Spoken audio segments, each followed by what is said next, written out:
శ్రీ శివమహాపురాణము రుద్ర సంహిత యుద్ధఖండ అధ ఏకోనషష్టితమోధ్యాయ విదలోత్పల దైత్యవధ. సనత్కుమార ఉవాచ శృణు వ్యాస సుసంప్రీత్య చరితం పరమేశితుః యథావధీత్ స్వప్రియయా దైత్యముద్దిశ్య సంజ్ఞయా ఆస్తాం పురా మహాదైత్యౌ విదలోత్పల సంజ్ఞకౌ అప్యవధ్యౌ మహావీరౌ సుదృప్తౌ వరతో విధేః తృణీకృత త్రిజగతి పురుషాభ్యాం స్వదోర్బలాత్ తాభ్యాం సర్వే సురా బ్రహ్మన్ దైత్యాభ్యాం నిర్జితా రణే తాభ్యాం పరాజితా దేవ విధేస్తే శరణం గతాః నత్వా తే విధివత్ సర్వే కథయామాసురాదరాత్ ఇతి బ్రహ్మ్యా హ్యవోచత్తాన్ దేవ్యా వధ్యౌ చతౌ ధ్రువం ధైర్యం కురుత సంస్మృత్య స శివం శివమాదరాత్ భక్తవత్సల నామాసౌ స శివః శంకరః శివః సంకరిష్యత్యదీర్ఘేన కాలేన పరమేశ్వరః. సనత్కుమారుడిట్లు పలికెను, ఓ వ్యాస, పరమేశ్వరుడు ఒక రాక్షసుని పేరుతో సూచించి తన ప్రియురాలిచే సంహరింపజేసిన వృత్తాంతమును మిక్కిలి ప్రీతితో వినుము. పూర్వము విదలుడు ఉత్పలుడు అను పేరు గల మహావీరులకు ఇద్దరు గొప్ప రాక్షసులు ఉండేవారు. వారు బ్రహ్మ నుండి పురుషునిచే వధలేని విధముగా వరమును పొంది మిక్కిలి గర్వించి ఉండిరి. ఓ మహర్షి, జగత్తును గడ్డిపోచవలే చూచే ఆ రాక్షసులు ఇద్దరు తమ భుజబలముచే యుద్ధములో దేవతలనందరినీ జయించిరి. వారి చేతిలో పరాజయమును పొందిన దేవతలు అందరూ బ్రహ్మను శరణుజొచ్చి యథావిధిగా నమస్కరించి శ్రద్ధతో విన్నవించుకొనిరి. అప్పుడు బ్రహ్మ వారితో ఇట్లు చెప్పెను, వారు దేవిచే నిశ్చయముగా సంహరింపబడెదరు. మీరు పార్వతీ పరమేశ్వరులను భక్తితో స్మరించి ధైర్యమును అవలంబించుడు. భక్తవత్సలుడను పేరు గలవాడు, పార్వతీ సమేతుడు, మంగళకరుడు, మంగళస్వరూపుడు ఒక పరమేశ్వరుడు అల్పకాలములోనే శుభమును చేయగలడు. సనత్కుమారౌ వాచ ఇత్యుక్త్వా తాం తతో బ్రహ్మ తూష్ణీమాసి చివం స్మరన్ తేపి దేవా ముదం ప్రాప్య స్వం స్వం ధామ యయుస్తదా. అధ నారదదేవర్షి శివప్రేరణయా తదా గత్వా తదీయ భవనం శివా సౌందర్యమాజగౌ శ్రుత్వా తద్వచనం దైత్యావాస్తాం మాయా విమోహితౌ దేవీం పరిజిహీర్షంతో విషమేషు ప్రపీడితౌ విచారయామాసతుస్తౌ కదా కుత్ర శివాచస భవిష్యతి విదేహి ప్రాప్త దయాన్నావితి సర్వదా ఏకస్మిన్ సమయే శంభుర్విజహార సులీలయా కౌతుకేనైవ చిక్రీడే శివా కందుకలీలయా సఖీభిః సహ సుప్రీత్య కౌతుకాచ్చివసన్నిధౌ ఉదంచ దంచ దంగానాం లాఘవం ప్రకటన్వతి నిశ్వాసా మోద ముదిత భ్రమరాకులితేక్షణ. సనత్కుమారుడిట్లు పలికెను, బ్రహ్మ వారితో నిట్లు పలికి శివుని స్మరించి మిన్నకుండెను. అప్పుడు ఆ దేవతలు కూడా ఆనందమును పొంది తమ తమ ధామములకు వెళ్ళిరి. అప్పుడు దేవర్షియగు నారదుడు శివుని ప్రేరణచే వారి భవనమునకు వెళ్ళి పార్వతి యొక్క సౌందర్యమును వర్ణించెను. ఆయన మాటలను వినిన ఆ రాక్షసులు మాయచే మోహితులై కామ బాణములచే పీడితులై ఆ దేవిని అపహరించగోరిది.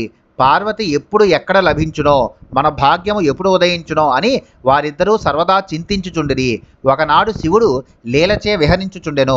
పార్వతి ఉత్సాహముతో సకురాండ్రతో కూడి శివుని సన్నిధిలో బంతి ఆటను లీలగా ఆడుచుండెను. ఆమె పైకి చూచుచు శరీరావయవములలోని లాఘవమును ప్రదర్శించుచు నిశ్వాస సుగంధముచే ఆకర్షితములైన భ్రమరములు కన్నులకు ఇబ్బందిని కలిగించుచుండగా క్రీడించెను. భ్రస్యద్ధం మిల్ల సన్మాల్య స్వపురీకృత భూమిక స్విజ్యత్క పోల పత్రాలి స్రవదంబు కనోజ్వల స్ఫుటచ్చోలాంసుక పతతిర్యగంగ ప్రభావృత ఉల్లసత్కందు కాస్పాలాతి శ్రోణి తటకరాంబుజ కందుకానుగ సదృష్టి నర్తితభ్రూ లతాంచల మృడాని కిల ఖేలంతి దదృశే జగదంబిక అంతరిక్ష చరాభ్యాం చ దితిజాభ్యాం కటాక్షిత క్రోడీకృతాభ్యామివ వై సముపస్థిత మృత్యున దివ ఉత్తేరతు క్షిప్రం మాయాం స్వీకృత్య శాంబరీం ధృత్వా పారిషదీం మాయాతా వంబికాంతికం తావత్యంతం సుదుర్వృత్తావతి చంచల మానసో అధ దుష్ట నిహంత్రావై సావగ్నేన హరేణతౌ విజ్ఞాతో చ క్షణాదాస్తాం చాంచల్యాల్లోచనోద్భవాత్ ఆమె కేశముల నుండి జారిన పుష్పములు ఆమె ఎదుటనే నేలపై బడుచుండెను. చెమట బిందువులు ఆమె చెక్కిళ్ల మీదనున్న అలంకార రేఖలను చెరిపివేసి క్రిందకు జారినవి. రవిక యొక్క ఆచ్ఛాదన లేని భాగముల నుండి ఆమె దేహకాంతులు సర్వత్రా వ్యాపించుచుండెను. బంతిని కొట్టుటలో పద్మము వంటి ఆమె హస్తము మరంత రక్తవర్ణమును పొందెను. ఆమె చూపు బంతితో బాటు తిరుగుచుండగా లతల వంటి కనుబొమలు నాట్యమును చేయుచుండెను. ఈ విధముగా క్రీడలోనున్న జగన్మాతయగు భవానిని అంతరిక్షములో సంచరించుచున్న ఆ రాక్షసులిద్దరూ చూచిరి. వారిని దగ్గర పడిన మృత్యువు తన ఒడిలోనికి తీసుకొనుచున్నదా అన్నట్లు ఉండెను. వారు శంబర మాయాప్రభావముచే వెంటనే ఆకాశం నుండి క్రిందకి దిగిరి. మిక్కిలి దురాచారులు అతి చంచలమగు మనస్సు గలవారు అగు ఆ రాక్షసులిద్దరూ శివకింకరుల వేషములో పార్వతీ సమీపమునకు వచ్చిరి. దుష్ట శిక్షకుడగు శివుడు వారి కన్నులలోని అతిశయించిన చపలత్వమును బట్టి వారిని క్షణములో గుర్తుపట్టెను. కటాక్షితాధ దేవేన దుర్గా దుర్గతిఘాతిని దైత్యా విమావితి గణో నేతి సర్వస్వరూపిణ అదసా నేత్ర సంజ్ఞాం స్వస్వామినస్తాం బుబోధః మహాకౌతికినస్తాత శంకరస్య పరేసితుః తతో విజ్ఞాయం సంజ్ఞాం తాం సర్వజ్ఞార్థ శరీరిని తేనైవ కందుకేనాథ నిర్జఘానతౌ మహాబలౌ మహాదేవ్యాః కందుకేన సమాహతౌ పరిభ్రమ్య తౌ దుష్టౌ వినిపేతతుః వృంతాదివ ఫలే పక్వే తాళేనా నిలలోలితే దంభోలినా పరిహతే శృంగే ఇవ మహాగిరేః తౌ నిపాత్య మహాదైత్యౌ కార్యకరణోద్యతౌ తతః పరిణతం యాతో లింగరూపేణ కందుకః. అప్పుడు సర్వస్వరూపుడగు ఆ దేవుడు వీరు రాక్షసులే గాని గణములు కాదని సాభిప్రాయముగా భక్తుల దుర్గతిని పోగొట్టే ఆ దుర్గవైపునకు చూచెను. ఓ వత్సాపుడు మహోత్సవము గలవాడు మహేశ్వరుడు తన భర్తాయగు శంకరుని ఆ కన్నుల సంజ్ఞను ఆ దేవి తెలుసుకొనెను. తరువాత సర్వజ్ఞురాలు శివుని అర్ధాంగియగు ఆ దుర్గ శివుని నేత్ర సంజ్ఞను తెలుసుకొని అదే బంతితో వారిద్దరిని ఒకేసారి కొట్టెను. మహాబలశాలురగు ఆ దుష్టులిద్దరూ మహాదేవిచే బంతిచే కొట్టబడిన వారే గిరగిరా తిరిగి కింద పడిరి. గాలికి ఊగిన తాటి చెట్టు యొక్క తొడిమ నుండి రాలిన మగ్గిన పండ్ల వలె వజ్రముచే కొట్టబడిన పెద్ద పర్వత శిఖరముల వలె తప్పు పనిని చేయబూనిన ఆ మహాదైత్యులిద్దరూ నేలగొల్చబడగా ఆ బంతి లింగ రూపంలోనికి మారిపోయెను. కందుకేశ్వర సంజ్ఞంచ తల్లింగమభవత్తదా జ్యేష్ఠేశ్వర సమీపేతు సర్వదుష్ట నివారణం ఏతస్మిన్నేవ సమయే హరిబ్రహ్మాదయస్సురాః శివావిర్భావ మాగ్నాయ ఋషయశ్చ సమాయయుః అధ సర్వే సురాః శంభోర్వరాన్ ప్రాప్య తదాజ్ఞయా స్వధామాని యయుః ప్రీతాస్తథా కాశీ నివాసినః సాంబికం శంకరం దృష్ట్వా కృతాంజలి పుటాశ్చతే ప్రణమ్య తుష్టువుర్భక్త్యా వాగ్భిరిష్టాభిరాదరాత్ సాంబికోపి శివోవ్యాస క్రీడిత్వాసు విహారవిత్ జగామ స్వాలయం ప్రీతః సగనో భక్తవత్సలః కందుకేశ్వర లింగం చ కాశ్యాం దుష్ట నివర్హణం భుక్తిముక్తి ప్రదం సర్వకామదం సర్వదా సతాం ఇదమాఖ్యానమతులం శృణుయాజ్యో ముదాన్వితః శ్రావయేద్వా పఠేద్యశ్చ తస్య దుఃఖ భయం కుతః ఇహ సర్వసుఖం భుక్త్వా నానావిధమనుత్తమం పరత్ర లభతే దివ్యాం గతిం వై దేవదుర్లభాం.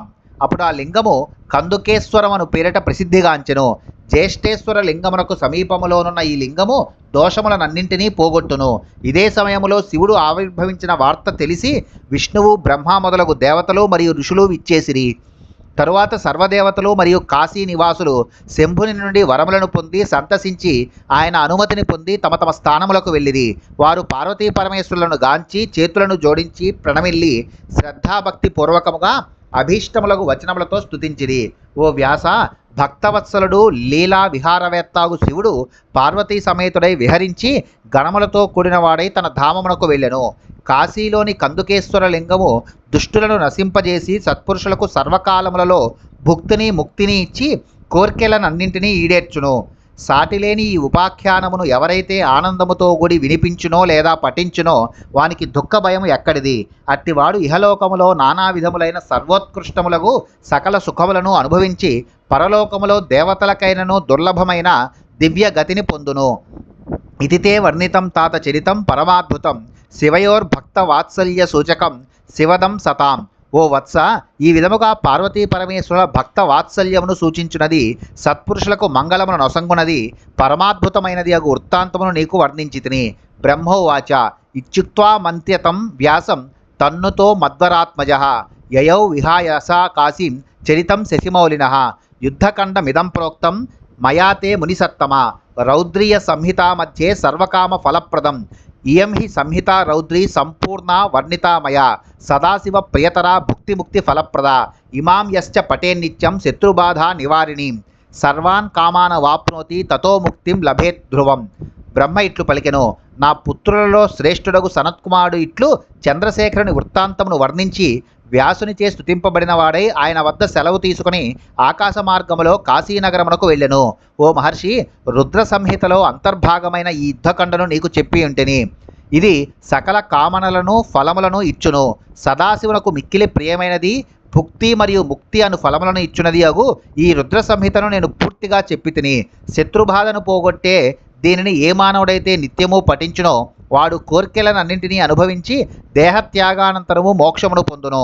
సూతౌవాచ ఇది బ్రహ్మసుతః శ్రుత్వా పిత్రా శివయశ పరం శతనామాపి శంభోశ్చ కృతార్థో భూచ్చివానుగః బ్రహ్మ నారద సంవాదః సంపూర్ణః కథితో మయా శివః సర్వప్రధానో హి కిమపి భూయః శ్రోతుమిచ్చసి. సూతుడిట్లు పలికెను, బ్రహ్మపుత్రుడగు నారదుడు ఈ విధముగా తండ్రి చెప్పగా శివుని కీర్తిని మరియు శివుని శతనామములను విని శివభక్తుడై కృతార్థుడాయను. నేను బ్రహ్మనారద సంవాదమునంతనూ చెప్పి ఇంటిని. శివుడు సరువులలో ప్రధానుడు, ఇంకను ఏమి వినగోరుచున్నావు? ఇది శ్రీ శివమహాపురాణే రుద్ర సంహితాయాం యుద్ధఖండే విదలోత్పల దైత్య వధవర్ణనం నామ 59తమోధ్యాయ. శ్రీ శివమహాపురాణంలోని రుద్ర సంహిత యందులి యుద్ధఖండలో విదలోత్పల దైత్య వధను వర్ణించే 59వ అధ్యాయము ముగిసినది. యుద్ధఖండ ముగిసినది, రుద్ర సంహిత ముగిసినది. సర్వం శ్రీకృష్ణార్పణమస్తు.